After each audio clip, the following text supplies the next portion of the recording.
17 de julho, seja muito bem-vindo ao Plano Anual de Leitura da Bíblia com Lana e Rosânia. Hoje nós vamos ler do Salmo de número 49 ao 53. Diz assim a palavra: Ninguém escapa da morte. Salmo do grupo de Corá ao regente do coro. Povos, escutem bem isto. Ouçam todos os moradores do mundo, tanto os poderosos como os humildes, tanto os ricos como os pobres. Os meus pensamentos serão claros, falarei palavras de sabedoria. Vou dar atenção aos provérbios e, enquanto toco a minha lira, vou explicá-los. Eu não sinto medo nas horas de perigo quando os meus inimigos me cercam. Esses perversos confiam nas suas riquezas e se orgulham das suas grandes fortunas. Mas ninguém pode salvar a si mesmo, nem pagar a Deus o preço da sua vida. Pois não há dinheiro que pague a vida de alguém, por mais dinheiro que uma pessoa tenha.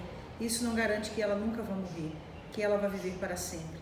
Todo mundo vê, até os sábios morrem, e morrem também os tolos e os ignorantes. E todos deixam as suas riquezas para os outros.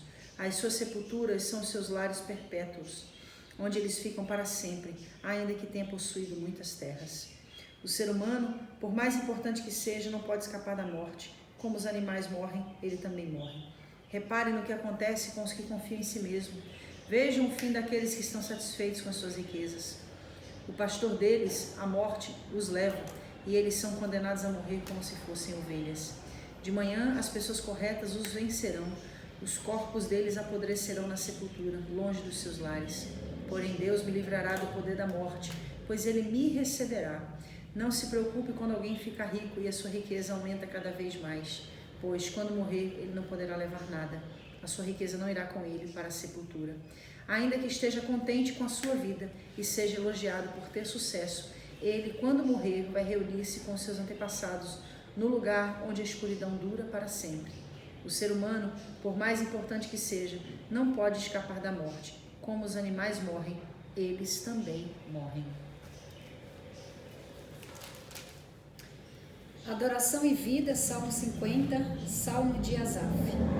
Deus, o Senhor Deus, fala e chama todos os moradores do mundo, de um lado da terra ao outro. Deus brilha lá de Jerusalém, a cidade de perfeita beleza. O nosso Deus está chegando, porém não chega em silêncio. Um fogo destruidor vem na sua frente e em volta dele. Há uma violenta tempestade. Ele chama o céu e a terra como testemunhas para assistirem ao julgamento do seu povo. Ele diz: reúna aqueles que são fiéis a mim, aqueles que fizeram uma aliança comigo e, como sinal, ofereçam um sacrifício. Os céus anunciam que Deus é justo e que Ele mesmo é quem vai julgar. Deus diz: escute, meu povo, que eu vou falar. Vou ser testemunha contra você, povo de Israel. Eu sou Deus, o seu Deus. Não vou repreendê-los por causa dos sacrifícios e das ofertas que vocês fazem, que vocês sempre me trazem. No entanto, eu não preciso dos touros das suas fazendas, nem dos bodes dos seus rebanhos. Pois os animais da floresta são meus, e também os milhares de cabeças de gado espalhados nas montanhas. São meus, todos os pássaros dos montes e tudo que vive no campo. Se eu tivesse fome, não pediria nada a vocês, pois o mundo é meu e tudo que nele há. Por acaso preciso comer carne de touros ou beber sangue de bodes? Que a gratidão de vocês seja o sacrifício que oferecem a Deus, e que vocês deem ao Altíssimo tudo aquilo que prometeram. Se me chamarem no dia da aflição, eu os livrarei, e vocês me louvarão. Porém, Deus diz aos maus: que direito têm vocês de recitar as minhas leis e de falar a respeito da minha aliança? Vocês não querem que eu os corrija e não aceitam as minhas ordens. Vocês ficam amigos de cada ladrão que encontram e andam com pessoas adúlteras. Vocês estão sempre prontos para dizer coisas más e não pensam duas vezes antes de pregar mentiras. Então estão sempre acusando os seus irmãos e espalham calúnias a respeito deles. Vocês fizeram essas coisas e eu fiquei calado. Por isso pensaram que eu era igual a vocês. Porém, agora vou repreendê-los. Vou mostrar-lhes os seus erros.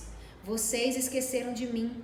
Pensam bem nisso, para que eu não os destrua, sem que ninguém possa salvá-los. Aquele que me traz oferta de gratidão está me honrando. Eu salvarei todos os que andam nos meus caminhos. Salmo de número 51. Arrependimento e perdão. Salmo de Davi ao regente do coro, escrito depois que o profeta Natã falou com Davi a respeito do pecado que este havia cometido com Batseba. Por causa do teu amor, ó Deus, tem misericórdia de mim. Por causa da tua grande compaixão, apaga os meus pecados. Purifica-me de todas as minhas maldades e lava-me do meu pecado. Pois eu conheço bem os meus erros e o meu pecado está sempre diante de mim. Contra ti eu pequei, somente contra ti, e fiz o que detestas. Tu tens razão quando me julgas e estás certo quando me condenas. De fato, tenho sido mau desde que nasci. Tenho sido pecador desde o dia em que fui concebido. O que tu queres é um coração sincero. Enche o meu coração com a tua sabedoria. Tira de mim o meu pecado e ficarei limpo. Lava-me e ficarei mais branco do que a neve. Faze-me ouvir outra vez os sons de alegria e de felicidade. E ainda que tenhas me esmagado e quebrado, eu serei feliz de novo. Não olhe para os meus pecados e apaga todas as minhas maldades. Ó Deus, cria em mim um coração puro e dá-me uma vontade nova e firme. Não me expulses da tua presença, nem tires de mim o teu Santo Espírito. Dá-me novamente a alegria da tua salvação e conserve em mim o desejo de ser obediente. Então ensinarei aos desobedientes as tuas leis e eles voltarão a ti, ó Deus, meu Salvador. Livra-me da morte, com alegria eu anunciarei a tua salvação. Ó Senhor, põe as palavras certas na minha boca e eu te louvarei. Tu não queres que eu te ofereça sacrifícios, tu não gostas que animais sejam queimados como ofertas a ti. Ó Deus, o meu sacrifício é um espírito humilde, tu não rejeitarás um coração humilde e arrependido. Ó Deus, com tua bondade, ajuda Jerusalém e constrói de novo as suas muralhas. Então terás prazer em receber os sacrifícios certos e os animais que são totalmente queimados, e os touros novos serão oferecidos no teu altar. A justiça e a bondade de Deus, Salmo 52, poesia de Davi ao regente do coro. Escrita por Davi depois que Doeg, o Edomita, foi encontrar-se com Saul e lhe contou que Davi tinha ido à casa de Abimeleque. Homem poderoso, por que você se gaba da sua maldade? O amor de Deus dura para sempre. Você faz planos para acabar com os outros. A sua língua caluniadora corta tanto como uma navalha afiada. Você gosta mais do mal do que do bem e prefere a mentira em lugar da verdade. Seu mentiroso, você gosta de ferir os outros com palavras. Por isso Deus acabará com você para sempre. Ele o pegará e jogará para fora da casa em que você mora. Deus os tirará do mundo dos vivos. Os que obedecem a Deus verão isso e ficarão com medo. Eles vão rir de você e dizer: veja um homem que não pedia a Deus que o protegesse. Ele só confiava nas suas grandes riquezas e procurava segurança na sua própria maldade. Porém, eu sou como uma oliveira verde que cresce perto da casa de Deus. Eu confio no seu amor para sempre e sempre. Ó Deus, eu sempre te louvarei pelo que tens feito. Na presença dos que são fiéis a ti, anunciarei que tu és bom. Salmo de número 53, corrupção e salvação. Poesia de Davi ao regente do coro para instrumento de cordas. Os tolos pensam assim: para mim Deus não tem importância. Todos são corruptos e cometem injustiças horríveis. Não há uma só pessoa que faça o bem. Lá do céu, Deus olha para a humanidade a fim de ver se existe alguém que tenha juízo, se existe uma só pessoa que o adore. Mas todos caíram, se desviando assim do caminho certo, e são igualmente corruptos. Não há mais ninguém que faça o que é direito, não há mais nem mesmo uma só pessoa. Deus pergunta: será que essa gente má não entende nada? Eles vivem explorando o meu povo e, além de tudo, não oram a mim. Mas eles vão tremer de medo como nunca tremeram antes, pois Deus espalha os ossos dos inimigos deles. Deus os rejeitou e por isso o povo de Israel os derrotará completamente. Queria Deus que de Jerusalém venha vitória. Queira Deus que de Jerusalém venha vitória para Israel. Como ficarão felizes e alegres os descendentes de Jacó, quando Deus os fizer prosperar de novo. Tremendo, né? Esse daqui também tem muito assunto aqui, né? Tem, Tá. muita coisa. É. Eu quero falar do primeiro salmo, que foi o que mais me marcou. Assim, é muito difícil falar de salmos, porque cada salmo tem um assunto. A gente tá percebendo né, que vai bem para direções diversificadas, né? E cada salmo fala de um momento na ação do salmista, né? Na ação daquele que escreveu, na ação da vida daquele que escreveu. O Salmo 49, para mim, ele é um salmo muito sábio, porque ele traz essa exortação. Inclusive fala de salmo de sabedoria. Sim, exato. Por que ele é um salmo muito sábio? Porque ele ensina todos os homens a compreenderem o fim de todas as coisas, que é a morte. Ele fala bem das riquezas, né? Que Sim, não podem proteger. Que não pode proteger, que por mais que a pessoa tenha, ela não vai conseguir levar nada do que ela tem para o mundo dos mortos, para o lugar para onde ela vai, que o fim de toda a carne é realmente a morte. E uma coisa que a gente precisa entender é que a exortação do salmista do Salmo 49 é trazer àquele que lê o temor de Deus.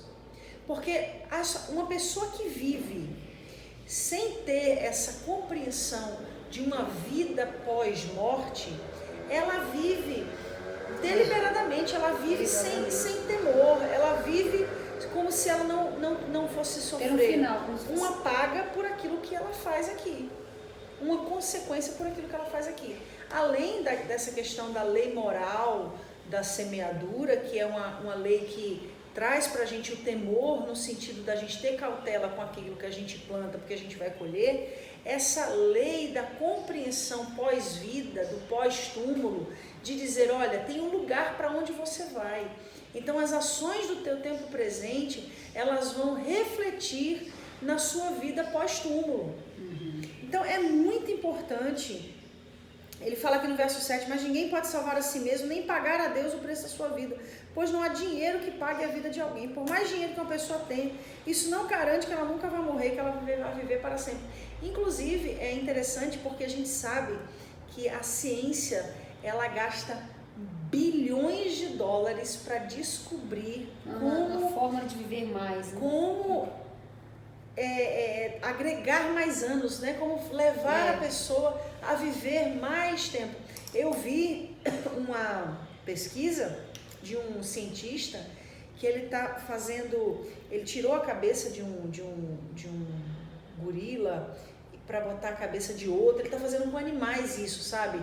De colocar a cabeça da pessoa no corpo de outra pessoa. Ou seja, é uma busca desesperadora de prolongar a vida. Se viver, porque muitas vezes o que acontece? Às vezes a pessoa está com o cérebro perfeito, mas ela tem uma doença, uma enfermidade, entendeu? Desses estudos, então, verdade, assim, verdade. Tudo isso são milhões, bilhões de dólares que são gastos porque desejo de se viver para sempre. E aí o salmista está dizendo aqui, ó, ninguém pode salvar a sua vida. Não existe. O homem mais rico do mundo, a gente viu, Steve Jobs, morreu de câncer. O homem mais rico do mundo. Todo o dinheiro que ele tinha não pôde salvá-lo do câncer e da morte. E você sabe que esse desejo do homem, ele está lá implícito desde a criação dele, né? Porque ele não foi no criado começo, aí eu volto lá em Adão, né? Esse desejo, e vai continuar tendo, né? Mas ele tinha ele não foi feito para morrer, né? Para viver assim. E o homem não foi feito para morrer. O homem foi feito para viver eternamente. Exato. Né? Ele era tipo como estava lá, né? Então, quer dizer, quando você fala nisso, aí me arremeteu, por causa do livro que eu estou escrevendo, então me arremeteu ao começo da criação, quando ele foi feito realmente para desfrutar da presença de Deus. Então, ele vai querer. Os cientistas não é nada mais, nada menos do que resultado de um desejo enorme de voltar à sua essência. Exato. E enquanto voltar à sua essência, simplesmente obedecer a Deus, né? Muito bom, muito bom. E é interessante que Deus botou duas árvores no jardim, né? A do conhecimento e a da vida. E você vê isso progredindo aqui para frente. E o que o homem escolheu? Conhecimento. E a gente continua, o ser humano continua escolhendo mais o conhecimento do que a vida. Porque quem é que pode nos dar vida? Jesus. Ele é eterno, né? Então não existe filosofia, não existe conhecimento humano que possa superar a vida que só Jesus tem para nos dar. E o salmista fala sobre isso. Olha que interessante o verso 11. As suas sepulturas são seus lares perpétuos, onde eles ficam para sempre, ainda que tenham possuído muitas terras. Ou seja, por mais que tenha dinheiro, nada poderá fazer aquela pessoa voltar à vida. Mas tem um detalhe. Quer falar? Pode falar. Não, eu falava, retornando ao que você falou, é que as riquezas daqui, por mais que se você começar a pensar mesmo na fragilidade da gente depois do que Adão fez, né, e da dependência desse relacionamento que ele busca ter, dessa eternidade que é o próprio Deus, né, nada disso consegue, por maior que seja,